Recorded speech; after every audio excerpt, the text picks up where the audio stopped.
जय गुरुदेव। अनंत कोटि ब्रह्मांड नायक सदगुरु भगवान के श्री चरणों में कोटि कोटि वंदन, कोटि कोटि प्रणाम। सभी को हर हर महादेव, शंभू शंकर और जय बाबा की। जैसा 8-9 रोज़ के बाद समय मिला है, तो आप सबसे पीछे की जो वार्ता रही सत्संग की, जो ज्ञान की बात रही, उसको आगे बढ़ाना था जल्दी, लेकिन थोड़ा समय मैंने कहा कम मिला, क्योंकि कुछ काम घोड़ों से संबंधित था। ये समझ लीजिए कि जहाँ घोड़े होते हैं वहाँ काम ख़त्म नहीं हो पाता। उनके साथ अगर आप घोड़े की तरह रहोगे तभी आपका काम रहेगा। ठीक है, तो कुछ घोड़ों से संबंधित कागज़ भी बनवाने होते हैं। जो घोड़े हैं आप इनके, जैसे आधार कार्ड हमारा है, वैसे इनका थोड़ा नियमावली होती है, इनकी भी वो पूरी होनी होती है। चलिए बात को आगे करते हैं। और 2-3 प्रश्न मैंने देखे नहीं, लेकिन इस बार 2-3 प्रश्न जो फ़ोन में हैं वो देख लेता हूँ। कुछ देखो, विशेष प्रश्न तो मैंने कहा जो आप जैसे भी प्रश्न करते हो उनके आधार पर मैंने अमृतवाणी बनाई है। व्यक्ति विशेष का मैंने कोई नाम नहीं लिया। और इस बार फ़ोन पे कोई 2-4 चीज़ें हैं मेरे सामने आई, वैसे भी मैं देख लेता हूँ। एक ममता कंवर जी ने लिखा है कि गुरुदेव, उन्होंने लिखा है जब ध्यान में गुफा में प्रवेश जिस करने लगते हैं, ऐसी घबराहट सी होती है। और कुछ गुरुदेव कुछ ऐसा कर दो कि मुझे कमर पर पीछे दर्द या कुछ ऐसा महसूस नहीं हो। और आज मेरे घबराहट बहुत तेज आ गई, पसीना आ गया था। गुरुदेव डर को ख़त्म करो। गुरुदेव आंखें खोलने की कोशिश कर रही हूँ। गुरुदेव इतना सब मेरे से संभल नहीं रहा है। आज पहली बार इतनी घबराहट महसूस हुई, पता नहीं क्यों। अब मैं खुली आंखों से ही माला फेरूंगी। मेरे प्यारे गुरुदेव, गलती हो तो माफ़ करना। और अंदर बचपन ज़्यादा है, बड़ों की तरह संभाल नहीं पाती। गुरुदेव आशीर्वाद दीजिए। ठीक है, तो इन्होंने देखो, जब ध्यान करते हैं, ये ध्यान की बिल्कुल ये एकदम सटीक बात है, इनमें कोई संशय नहीं है। जो उन्होंने अनुभव किया है वो पूर्णतः सत्य है। एक एक कुंडलिनी का प्रारूप होता है। जब हम कहते हैं कि जब एक भान सा ऐसा होता है कि जैसे कोई कोई गुफा में गिर रहे हैं, जहाँ पहाड़ की चोटी से गिर रहे हैं, वो बहुत गिरना होता है। जब ऐसे शरीर बाहर का तो भान नहीं रहता, हमें बाहर में ये ध्यान नहीं रहता कि हम क्या कर रहे हैं या हमारे साथ क्या घटित हो रहा है, वो नहीं रहता। हमें सिर्फ एक शरीर बाहर घबराहट या डर अनुभव करता है। ठीक है ना? तो इसकी, और आपने कहा है थोड़ा कमर में दर्द, ये दर्द इसलिए कभी कभी हम पूरा सीधा नहीं बैठते ना, तो हमारी ऊर्जा बीच में फंसने लगती है। मान लीजिए हमने बैठे और हमने थोड़ा सीधा रीढ़ की हड्डी को सीधा नहीं किया, तो क्या जैसे हमने थोड़ा मतलब कमर को झुका के या बेंड होकर हम बैठे, तो वहाँ जैसे ऊपर शक्ति तो चढ़ रही है, लेकिन जैसे ही ये ऐसे है जैसे पानी से, पाइप से कोई आगे पाइप पानी जा रहा है, तो कहीं थोड़ी रुकावट हुई तो वहाँ पाइप में थोड़ा जोर पड़ता है। वैसे ही कमर में थोड़ा दर्द सा ऐसा लगता है, जैसे कोई चीज़ ऊपर उठी है और गेंद की भांति हमारे कमर में से दर्द पैदा कर रही है। ऐसा अनुभव यहाँ होता है। तो इसमें डरना नहीं है, घबराना नहीं। इसी एक बात समझ लो थोड़ा सा, आप कभी भी ध्यान में बैठो तो पहले सबसे पहले एक अवस्था होती है सांसों पे ध्यान लगाना। फिर गहरी गहरी लंबी सांसें लो और निर्भय होकर बैठो। अगर दूसरी बार भी हम देखो, बार बार ये क्यों होता है कि ये बात अमृतवाणी, ये पिछली अमृतवाणी में वो बात आप लागू कर लो। आप निर्भय होकर बैठोगे कि आज कुछ ऐसा घटना हो, तो आप वास्तव में कर क्या रहे हो? आप उस घटनाओं को, उस दर्द को आकर्षित कर रहे हो, और उस जगह जाके वो दर्द आपका बहुत गहरा हो जाए, क्योंकि आप ऐसी अवस्था में बैठ रहे हो ध्यान में। ध्यान एक ऐसी अवस्था है जहाँ पर हर सपने को साकार किया जा सकता है। अगर जिस तरह, अगर मान लीजिए हम कुंडली शक्ति की प्रारंभ अवस्था में हैं, ये मूलाधार का एक चक्र के आसपास की ऊर्जा का अनुभव होता है। इसको अगर हम इस तरह अनुभव कर ले कि ऊर्जा उठने की, और वहाँ तक मान लीजिए हम ध्यान की गहराई में जा रहे हैं, प्रवेश कर, ये गिर रहे हैं मतलब प्रवेश कर रहे हैं, गुफा में प्रवेश कर, ध्यान की गुफा है।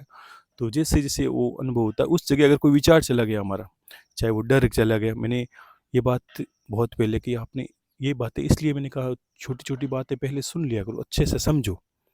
डरने की कोई ज़रूरत नहीं इसमें। आपने क्या करना है कि शरीर से सबसे पहले मैंने कहा ना कुंडली शक्ति क्या होती है कि हम ध्यान में गहरे बैठे उससे पहले काम, क्रोध, लोभ, डर ये चीज़ें आपके पास रहेगी, वो जिस चीज़ को पहले लेगी उसको बढ़ा देगी वो। अगर हमने थोड़ा-सा डर को आकर्षित किया या हमें घबराहट हुई, तो जितनी बार हम बैठोगे हम आपको वो डर अनंत गुणा बढ़ेगा और आपसे आपसे ये वो क्रिया छुड़वा देगा कि आप ये मत करो। आप जैसे आपने कहा मैं बस खुली आँखों से ध्यान करना चाहती हूँ, डरने लगती हूँ, ठीक है?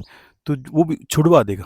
और अभी कभी कामुक विचार है तो काम को वो इतना प्रबल कर देगा कि आपको संभल नहीं पा आप यहाँ तक बैठोगे उससे पहले कि आपकी काम वासना, आपकी काम, क्रोध इतनी जागृत हो जाएँगे आप समझ ही नहीं पाओगे कि अब बैठूँ या परेशान होगे। आप शरीर से बहुत परेशान हो जाओगे, क्रोध से परेशान हो जाओगे। तो इनका नियंत्रण क्या है? सोहम, धीरे-धीरे और निर्भयता, निडरता, वीर भाव। आपको बस आप हमने चयन किया यहाँ पहुँचने का। ये बहुत अच्छी अवस्था है। इससे आगे क्या होता है कि थोड़ा-सा अगर प्रवेश करते ना, यहाँ तो हम सहज पहुँच गए, तो आपके आगे के थोड़ा-सा कदम आगे बढ़ाने पर आप जितनी बार आँखें बंद करोगे, दुनिया में सबको आँखें बंद के अंधेरा दिखेगा, आपको नहीं दिखेगा। जितना प्रकाश बाहर रहेगा, उतना ही भीतर आपको लगेगा जैसे आँखें बंद कर दी तो भी ऐसे कोई सूर्य जैसी रोशनी सतत आँखों के अंदर चल रही है। ठीक है ना? तो ये थोड़ा ध्यान रखना। सावधानी इतनी कोई ऐसा नहीं कि डरने की बात है या कोई ऐसा कोई या कोई बाहर की वस्तु तो है नहीं जिससे आप डर रहे हो, कोई प्रेत है, भूत है, कुछ नहीं है या शरीर के साथ कुछ घटे है। आप निर्भय होकर आनंद से के भाव से उतरस्य को देखने के लिए जाओ कि हाँ, मैं कहाँ तक जा रहा हूँ। ठीक है ना? और गुरु को याद करते तो कुछ 1-2 माला गुरु मंत्र करके शांति से धीरे-धीरे सोहम करते हुए साँसों को ऊपर-नीचे करते हुए धीरे-धीरे प्रवेश करें, तो कोई दिक्कत नहीं है। ठीक है? और एक प्रश्न किसी ने लिखा, नीलम अधिकारी, जय गुरुदेव, मैं 5 साल से आपकी शिष्य हूँ। कुछ परिस्थितियों की वजह से मैं अभी दादा गुरुदेव और चरण पादुका की पूजा नहीं कर पा रही हूँ। गुरु भाई जी ने कहा था कि जिसने भी गुरु मंत्र का अनुष्ठान नहीं किया वह कुलदेवी का हवन नहीं कर सकता। तो आप बताएं गुरुदेव कि मैं क्या करूं? किस प्रकार से आपके साथ चलूं? मैं क्या डेली हवन की विधि नहीं कर सकती हूँ? और इनका कहना है कि अगर जिन्होंने गुरु मंत्र नहीं किया है तो क्या, देखो वो अनुष्ठान की बात ऐसा हो कि आप गुरु मंत्र को समझे नहीं। गुरु कोई हमने हमने बाध्य भी नहीं किया, कभी भी ये नहीं कहा आप दादा गुरुदेव को ही गुरु मानो या ऐसा ही करो। शुरू से पहली बात ही मैंने कही, वो ये बात आज ही कह रहा हूँ कि देखो जीवन में कोई भी गुरु हो, जिसको भी आप मानते हो, ठीक है? और बहुत से आप में से ऐसे हैं जो जिनके गुरु कोई दूसरे हैं और वो आप उनको मानते हैं, या बहुत ऐसे गुरु हैं जो मतलब शरीर ने जिन्होंने शरीर को त्याग दिया वो देवलोक के वासी हैं।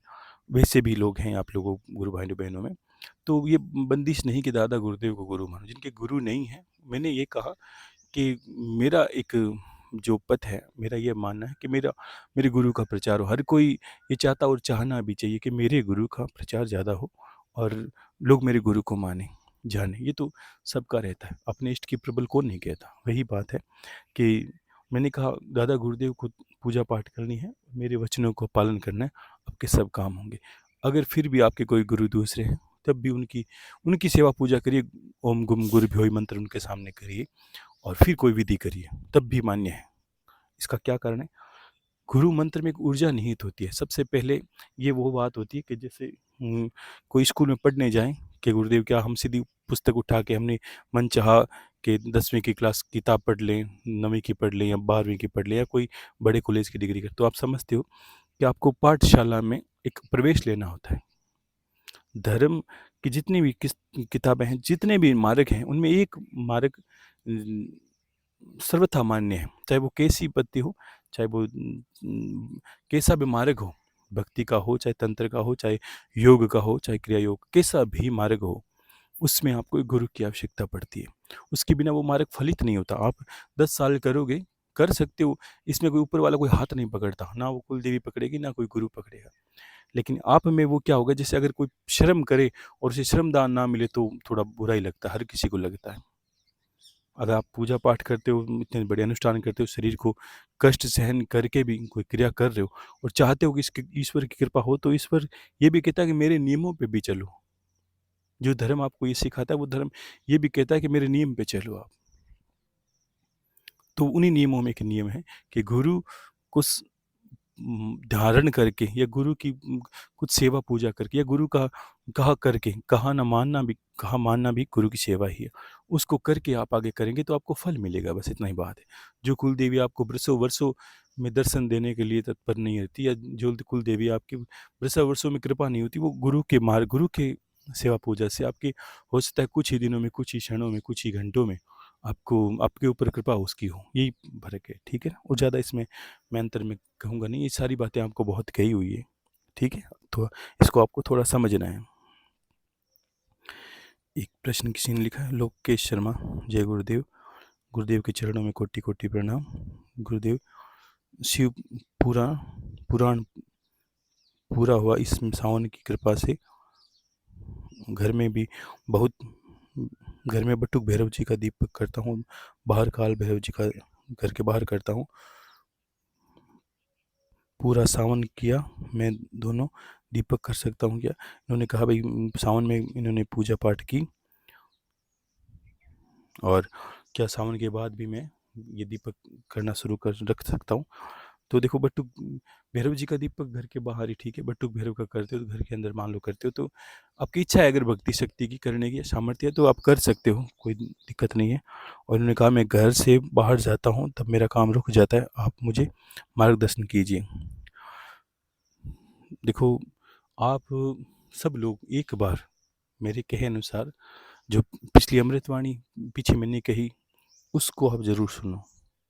मेरा सभी से करबद्ध निवेदन है, जितनी आप सुनी, ऐसा नहीं कि मैंने 1 घंटे में अर्जन कर ली, ठीक है? इसको मैं थोड़ा आगे अभी कहूँगा, बताऊँगा। आपका प्रश्न मैंने सुन लिया, देख लिया। और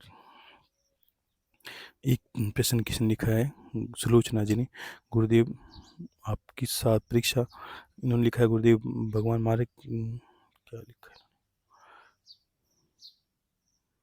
इन्होंने लिखा भाई कुछ अध्यात्म रिश्ते में अगर भगवान की पूजा पाठ करते हैं तो रास्ते में सांसारिक रिश्ते किसके परीक्षा नहीं होती। इन्होंने कहा भाई सांसारिक रिश्ते हैं जो परीक्षाएं लेते हैं, और परीक्षाओं को पार करके भी भक्ति भाव करना पड़ता है। गुरुदेव जी, आप नहीं कहोगे तो किनका कहना है कि आपकी भी अगर आपने भी अगर पूजा पाठ भक्ति चयन की तो आपका भी जीवन में परीक्षा हुई होगी, और आप आराम से अपने परिवार के साथ रहो। आपको दादा गुरुदेव हमेशा खुश रहे, मेरे जीवन में रहे, पहले से बदलाव है, आपकी कृपा, सब ठीक है। आज मैंने सुना, मैं और गुरुदेव कोई कह रहे हैं मान लिया, मैं को वैसे ही होगा, मैं कहूँ वैसे ही होगा, 100% असाध्य नहीं है। देखो, मैं आपकी बात को समझ रहा हूँ, अपने कहने का भाव ये है कि सांसारिक रिश्ते जब परीक्षाएं लेते हैं तब कभी कभी आपकी भक्ति का मार्ग है ना डोलने लगता है, ये सत्य है।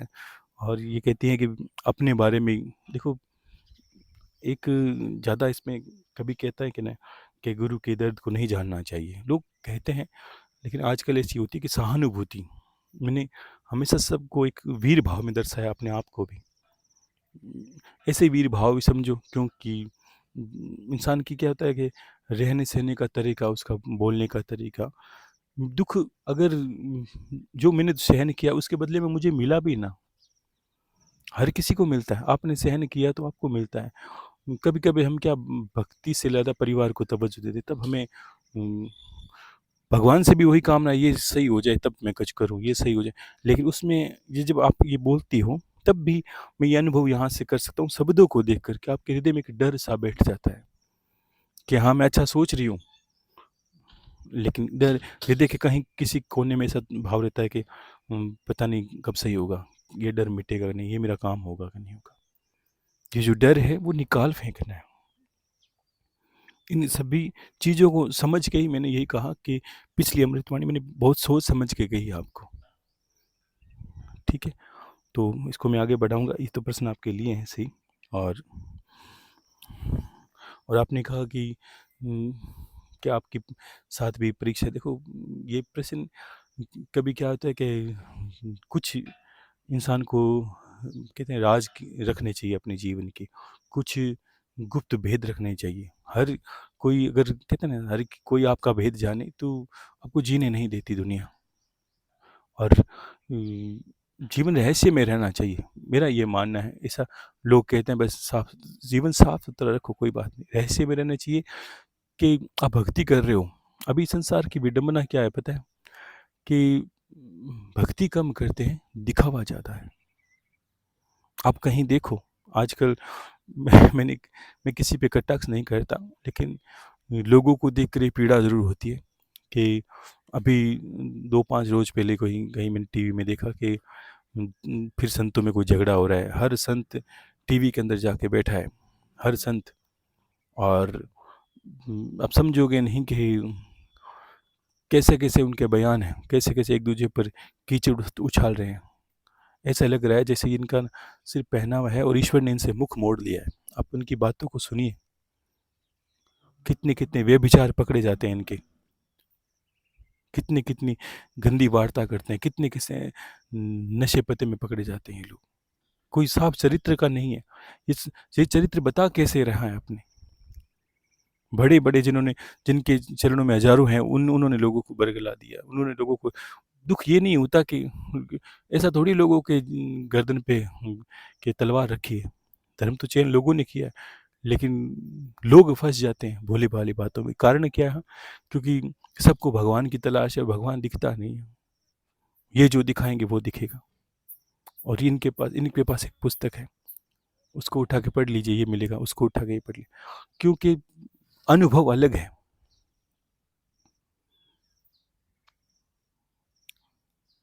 तो शोध करके अनुभव नहीं हुआ है। और होता है देखो जिसको मिलता है वो कुछ करेगा ही नहीं। उसको उसको मतलब ही नहीं इन चीज़ों से कि क्या परमात्मा है, क्यों मैंने तो आज तक चर्चा आप लोगों के अलावा मैं कभी मित्रों से मिलता हूँ, मैं कभी चर्चा ही नहीं करता हूँ, भगवान की कोई बात ही नहीं करता हूँ।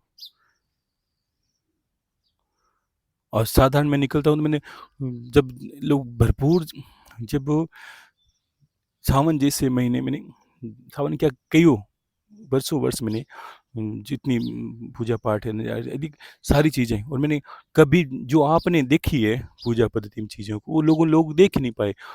परिवार के लोग मेरे नहीं जानते मैं करता क्या हूँ, क्योंकि उनका विषय नहीं है। ठीक वैसे ही 2 विषय इंसान को पूरे गुप्त रखने चाहिए। भगवान शिव हर विद्या में एक वहाँ कहा कि पार्वती ये धर्म, ध्यान, पूजा पाठ ये भोजन तक का तो गुप्त कहा लोगों ने। कहा कि पुराने लोग भोजन करते तभी रसोई में बन के बैठते थे। आज तो भरी टेबल पर बैठते हैं, दुनिया देखती है आपको खाते हुए। लोगों की दृष्टि गिरती है, आपकी भावनाएँ बदलती है, ये चीज़ें होती है। लेकिन सोचो आज आज ज़माना क्या है? अब हर चीज़ अब दिखा आप आज भक्ति कर रहे हो भक्ति तो दूर की बात है, छोटा चीज़ होगी तो भी आपके फ़ोन पे आ जाएगा। हाँ, ठीक है, आप कोई घूमने-फिरने गए, कहीं आपके फ़ोन पे आपने मोबाइल में लगा दिया, अच्छी समझ में आ गया। आपको हर वो चीज़ लगानी है, आप नहाते क्या हो, खाना क्या खाते हो, आज आपके ये है, आज घर में ये है, आज घर में वो है। जैसे व्यापार में होता है ना, कोई चीज़ बेचने वाला होता है वो क्या वो नहीं चाहिए। अगर मुझे कुछ बेचना होगा तो मैं क्या करूँगा? मैं फ़ोन में डालूँगा देखो ये मेरा ये चीज़ें नहीं बेटा, कुबेर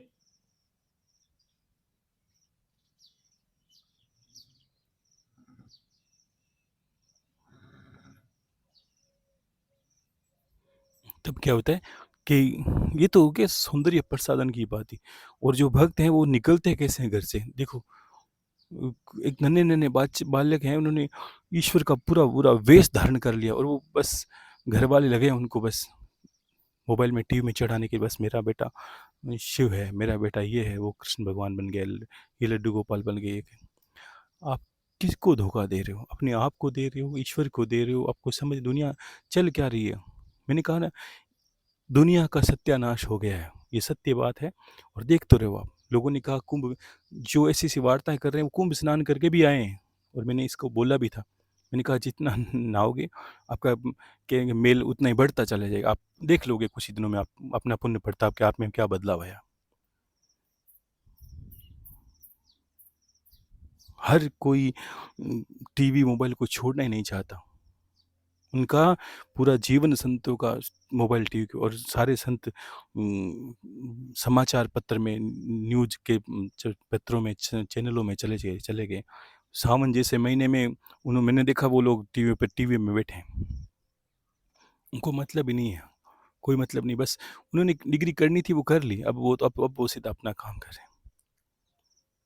साधक को हमेशा अपनी साधनाएं गुप्त होनी चाहिए, वो उतनी ज़्यादा फलित होती है। अगर यहाँ तक कहा है कि अति गुहात्र एक शब्द आएगा, बार बार आएगा, तंत्र में आएगा, मंत्र में आएगा, बहुत ही हर सिद्धियों में आएगा, अति गुहात्रम देवी सब योनि पार होती है। अगर एक स्त्री, हाँ आजकल ऐसा चलन है कि स्त्रियां कपड़ा नहीं पहनना चाहती, पुरुष कपड़ा नहीं पहनना चाहते, तो भला माला को कौन गुप्त रखेगा?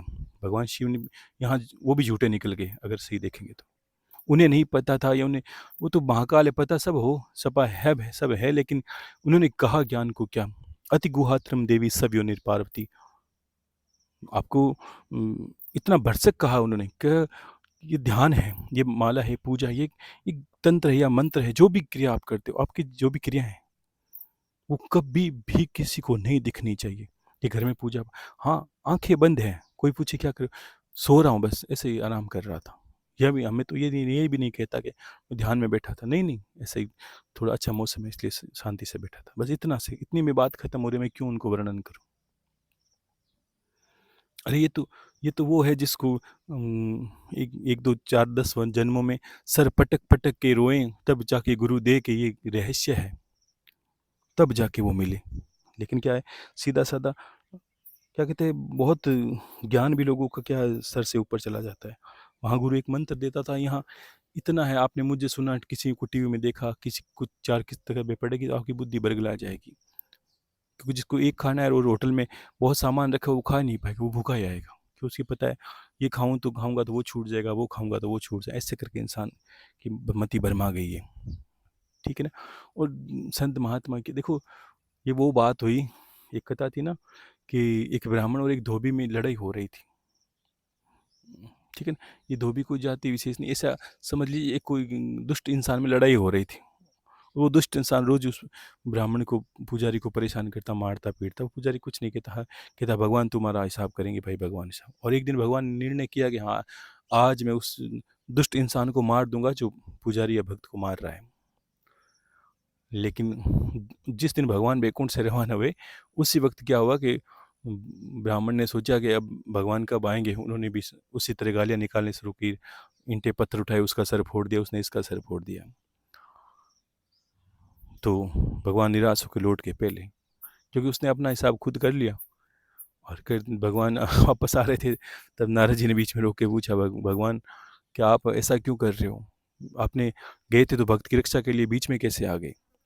तो भगवान ने कहा, भाई जब गया था तब एक भक्त था, एक दुष्ट इंसान था, दैत्य सा, असुर था, उसको मारने गया था तब।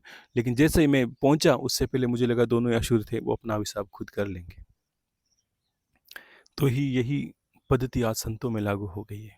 मैं ये नहीं कहता कौन सही है, ये बता पाना बड़ा मुश्किल है भाई, आज के समय में कौन सही है कौन गलत है।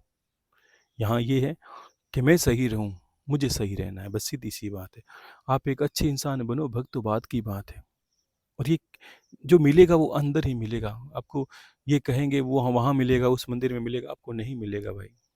क्यों ऐसा आपका सर पटक रहे हो?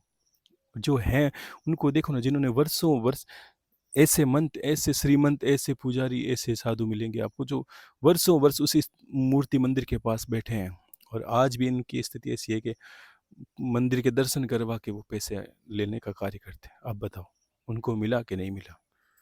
उन्हें अंत में पता चल गया कि बस इसको दिखा के पैसे हासिल हो सकते हैं, कोई पूजा पाठ करवा के पैसे हासिल हो सकते हैं। तो यही यही रहा ये, क्योंकि द्वैत का मार्ग होता है अद्वैत तक जाने का। ये जो बाहर प्रसादन है, ऐसा नहीं कि बाहर का महत्व महत्व दोनों का बराबर है, जैसे अद्वैत का द्वैत का दोनों सिक्के के दो पहलू है। लेकिन मूल गणतव्य अद्वैत तक नहीं पहुंचोगे तो आप वहां पहुंच नहीं, ये आपका बाहर का जीवन सारा नष्ट हो जाएगा, कुछ भी नहीं मिलेगा। ना आपके साथ मूर्ति जाएगी, ना आपकी गुरु जाएँगे कि ना आपकी कुछ भी प्रसाद, ना आपके कपड़े तक कुछ भी, परिवार, रिश्ते नाते सब सब छूटेंगे, तो मैं किसका इकट्ठा क्या कर रहा हूँ, ये तो समझो आप। और अच्छा करोगे तो ये गुफा में ये ममता जी ने बोला वैसे ही, गुफा में प्रवेश करते डर लगेगा सब। क्योंकि अभी तक बाहर के ना, इन्होंने कहा कि मैं ऐसे हंस रहा हूँ अपना राजमहल ना, कि आगे खोल के ही देखूं, क्योंकि दुनिया को आदत पड़ गई है, बाहर बाहर ही सब कुछ है, डर नहीं लगेगा। अब देखो अपना शरीर है, आप अनुभव करो अपना शरीर, बाहर से कोई भूत प्रेत हो तो मैं समझूं कि डरा रहा है, अपना शरीर है। ये संस्कार ऐसे होते हैं जन्म जन्म की। अपना शरीर है, भीतर आंखें बंद करनी, अपने आप को भी देखना, अपने आप भी अंदर प्रवेश करना है, लेकिन डर लगता है, तो दुनिया भूतों से क्यों डरती है? आप बताओ, ये ऐसा अवरुद्ध है संसार में, ये विडंबना है, ठीक है ना? तो वास्तविकता है बाहर, अंत में कुछ बाहर में, सब में धोखा है बाहर, ठीक है ना? ये दुनिया है, यहाँ कुछ भी कर लोगे आप तो भी आपको सही नहीं कहेगी आपके। अगर ये कहा, सही कहा किसी ने कि भगवान राम को नहीं बख्शा, कृष्ण को नहीं बख्शा, किसी अवतार को नहीं बख्शा, किसी भक्त को नहीं बस बख्शा, तो आपको कैसे बख्शेगी बताइए? और सुलोचना जी ने अभी प्रश्न किया कि हे गुरुदेव कि आपके परीक्षाएं देखो, ये कैसे हो सकता है कि परीक्षा ना हो? अगर प्रथम कक्षा पढ़ोगे तो ये परीक्षा होगी, यानी दुनिया में कुछ भी अर्जन करने के लिए एक बलिदान, एक सेक्रीफाइस, एक आपको जद्दोजहद करनी पड़ती है, संसार से लड़ना पड़ता है। यहाँ सबसे पहले शुरुआत कहाँ होती है कि मीरा भाई के गुरु रविदास जी ने कहा था कि मेरा परीक्षा सबसे पहले घर से ही शुरू होगी तुम्हारे, वही है, क्योंकि अनजान आदमी तो आपको क्यों सताएगा, पहले पहले परिवार से शुरू होगा आपके साथ कहना। तो गालियाँ पड़ती यहाँ पर आपको, मैं नहीं कहना चाहता, आप अच्छे लगोगे तो दुनिया अच्छा कहेगी आपको, जब आप सक्सेस हो जाओगे, आपके पास कुछ हो जाएगा, या आप संपन्न होने लगे, नहीं तो ऐसे ऐसी ऐसी स्थिति बीतती है कि आपके पास मूर्ति तो होगी, लेकिन चढ़ाने के लिए प्रसाद नहीं होगा। ऐसे दिन भी होते हैं, सभी के साथ होते हैं। अगर भगवान ऐसे ही शुरुआत करता है सबकी, ये वास्तविकता है, बड़े बड़ी कठिन विडंबना है ये। और यहाँ क्या होता है कि माला करोगे तो कोई ऊपर वाला पास में आके यही बोलेगा घर वाले कि देखो बना है बड़ा भक्त, पूजा करने लगा आजकल, ये कब से भक्त बन गया, ये कैसे हो गया, ये भी शुरुआती चीज़ें होती हैं। अपने आप को अलग तराजू में रखो, ये बार बार दुनिया के पलड़े में तोलना शुरू किया तो आप इसका, ना तो दुनिया का अंत पाओगे, ना अपने आप दुखों का अंत पाओगे। ये तो है ही, व्याधि कहाँ नहीं है, कहाँ मानसिक पीड़ा नहीं है, कहाँ असंतोष नहीं है, कहाँ अपने आप को अपूर्ति में नहीं देखना होता है, पूर्ति कहाँ। कभी कभी ऐसा लगता है कि हवनादि करने आप मानोगे नहीं, कभी कभी ऐसा होता है पैसे भी देते हैं पास में, लेकिन अच्छी चीज वस्तु नहीं पाल। कभी कभी ऐसा होता है कि हवन करना है, अच्छी गौ माता का घी कहाँ मिले, ये भी सी विडंबना हो जाती है, क्योंकि अनुष्ठान तो बड़े कर लिए, अब बड़े अनुष्ठान का हवन भी बहुत बड़ा होता है, किलो किलो में, कितने किलो में घी लग जाता है। आप मानो सावन जैसा अनुष्ठान करेंगे तो आप मानो कितने घी लगेगा, पैसे आपने भेजे कुछ मेरे पास, मान लीजिए, लेकिन उसके उपरांत भी क्या, वहाँ सामग्री कैसे मिले, ये तो ये भी बड़ी विडंबना है। आजकल तो ऐसा हो गया कि आप पैसे लेके जाओगे, आपको वस्तु नहीं मिलती, और कभी पैसे नहीं, वस्तु है लेकिन पैसे नहीं होंगे, ये तो ये चलता है। लेकिन ये सब, इनको, ये कोई हमारी, इनको बाधा मानोगे तो जीवन में सफल ही नहीं हो पाओगे कभी। लक्ष्य पर निर्धारण रखो, अमृतवाणी का लक्ष्य यही था पिछली बार का। आज भी कुछ अच्छा ही कहने वाला हूँ, लेकिन आपके प्रश्न हैं थोड़ी बहुत, मतलब, लेकिन मेरा तो यही कहना है सबसे फिर से कि मैं करबद्ध कहता हूँ कि एक बार वो सुनो, जितनी भी चीज़ें कही मैंने, आपको अच्छी लगी, मैंने आपके प्रश्नों में देख लिया गुरुदेव आपने अच्छा कहा, अच्छी वो चीज़ें, आपको सुनने के बाद हमें बहुत शांति मिलती है। हमें कहीं सुनने की आवश्यकता नहीं, कि कोई हमारा मन बरगला नहीं सकता। लेकिन मैं फिर कहता हूँ कि एक दो जन्म या एक दो वर्ष की बात नहीं है यहाँ, इनको एक एक शोधन होता है, संसार को देखने की दृष्टि अलग, ठीक है, इसको मैं आगे कहूँगा। लेकिन और एक ब्रिजेश्वरी देशवाल है ने इन्होंने एक लिखा है, परम पूज्य गुरुदेव के चरणों में कोटि कोटि प्रणाम।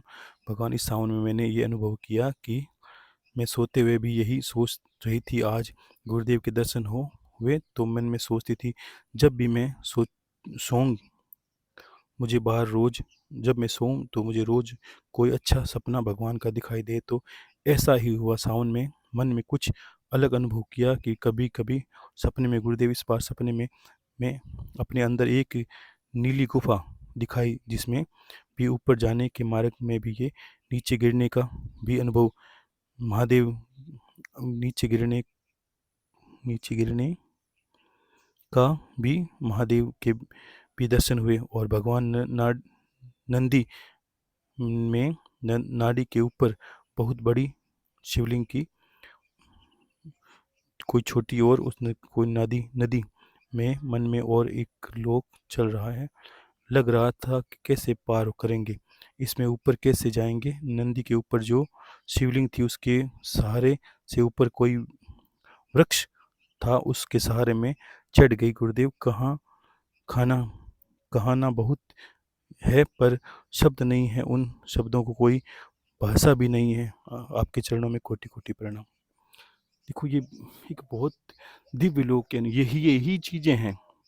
आप चाहे मोटे मोटे संतों से मिलो, ये जो अनुभव है ना, उन्होंने भी बहुत मुश्किल से किए होंगे किसी ने, लेकिन ये बहुत उम्दा, ये बहुत गहरे हैं। ये समझ लीजिए, जो आप चीजें कह रहे हो ये सारे के हैं। ये तो आपके एक दो प्रश्न इसमें देखे, मेरे काफी कम से कम इसमें बहुत प्रश्न है। आप समझ लीजिए, मैं देख नहीं पाता इतने लोगों के इसमें इसी तरह के प्रश्न हैं। और परिवार से जुड़े लोगों के प्रश्न थे, तो वो मैंने पिछली एक अमृतवाणी में लिए। मैं समझ रहा हूँ, मैंने कहा ना, सारे अनुभव आपके सत्य हैं, कोई सत्य नहीं है। और अब जब सावन में पूजा पाठ में होते हैं, तब हमारा संपर्क अवचेतन में ज़्यादा होता है। तब आपने जैसे जैसे अनुभव किया कि गुरुदेव, मैं सिर्फ भगवान के दर्शन करना चाहता हूँ, अवचेतन मन आपको वो उसी रास्ते ले जाता है। तब क्या होता है कि एक भक्त की और एक संत की अवस्था अलग होती है। तब वो जैसे सोचता है वैसे शरीर उसका दिखाता है, घटाता है, और जीवन में भी वैसे घटने लगता है जो सावन में आपकी परिस्थिति रही। अब हम सावन में अच्छा जीवन जीते हैं, खाने खाने पीने में संयम, तो हमारा ऐसा अनुभव हुए। और जैसे ही सावन से निकल हम सामान्य स्थिति में आ जाते हैं, हम अपने आप को सीधा लोगों के साथ जोड़ना शुरू कर देते हैं, इधर उधर घूमने वैसे वैसे हो जाते हैं, खाना पीना खाया, तो परिस्थितियाँ फिर बदल गई। ठीक है, और नियम में वो चलोगे तो यही, जितना आप बाहरी मन या बाहरी शरीर से कम जुड़े रहते हो और भीतर में सचेत रहते हो, जागा हुआ कहना बुद्ध की बात ही, तो सारी चीज़ें वैसे वैसे घटना शुरू हो जाएगी। सबको वही चीज़ें मिलने शुरू हो गई जो आप सोचते हो। सब कुछ वैसा घटित होगा जैसा आप सोचो। आप जैसा ही बनोगे, जैसा आप सोचोगे, इसमें तो कोई राय नहीं है। दुनिया को देखने की दृष्टि बदल जाती है आपकी जब आप गहन अनुभव करते हो, जब आप गहन बातों को सुनते हो। दुनिया लाख कुछ कहे, मत मानना।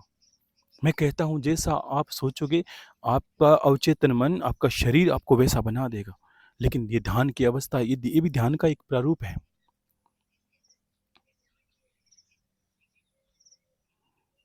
हमें सबसे पहले खुद पे विश्वास, गुरु के शब्दों पे विश्वास, फिर उस इष्ट पे विश्वास जिसकी शरण में हम बैठे हैं।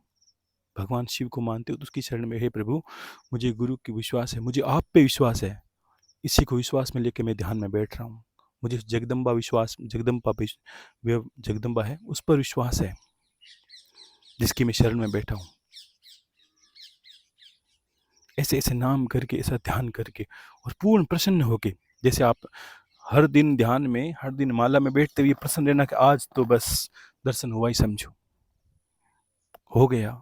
आज तो बस मुझे लगा है मैंने यहाँ माला की तैयारी की, वहाँ भगवान ने दर्शन देने की तैयारी कर दी कि बस आज उसको जाके दर्शन देना। इतना गहरा मान लो, जैसे कोई पागल इंसान मानता है ना, कहता हवा में उसको भूत दिखाई देता है, वो देखो भूत है, वो भूत है, वैसे ही।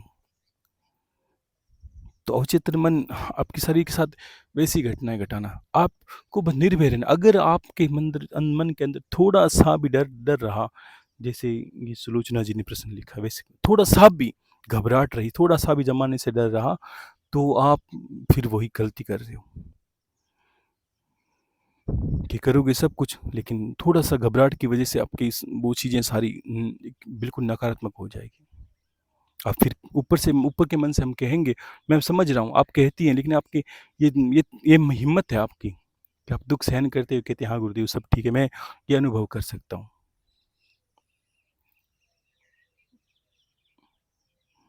देखो, परिवार है, सबके कर्म है, ये बात कितनी बार कहता हूँ आपको। क्या मैं चाह के परिवार को बदल सकता हूँ? नहीं बदल सकता। का कोई नहीं, भगवान प्रहलाद हिरण्यकश्यप को बदल पाए? नहीं। खुद की जान पे बनाए तो भी नहीं बदल पाए। घर में भी ऐसा होता है। परिवार में भगवान की भक्ति करते सबसे पहले बहुत कम 1-2% कोई हो जाए तो हो जाए, बाकी अन्यथा आप मानोगे नहीं। जिस वक्त आप घर में ये कह भी दोगे ना कि मुझे भक्ति करनी है, तो मैं इसको कुछ कह नहीं पाता। समझ लीजिए कि बस उस वक्त से आपका घर से थोड़ा एक आपका जो मनमुटाव है अलग तरीके से देखने शुरू किया। जैसे आपने कोई भीख मांगने का चयन किया, या आपने कोई घर घर के बारे में बुरा सोचना शुरू कर दिया, जैसे आपने कोई परिवार की जिम्मेदारियां का मुख मोड़ना शुरू कर दिया। कहाँ नहीं होती, गालियां पड़ती है सबको।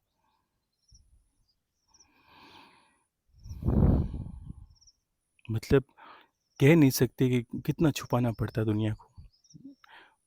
मैं ये छुपा छुपा कार्य करता हूँ ना, इसलिए हो पाता है। ये समझ लीजिए।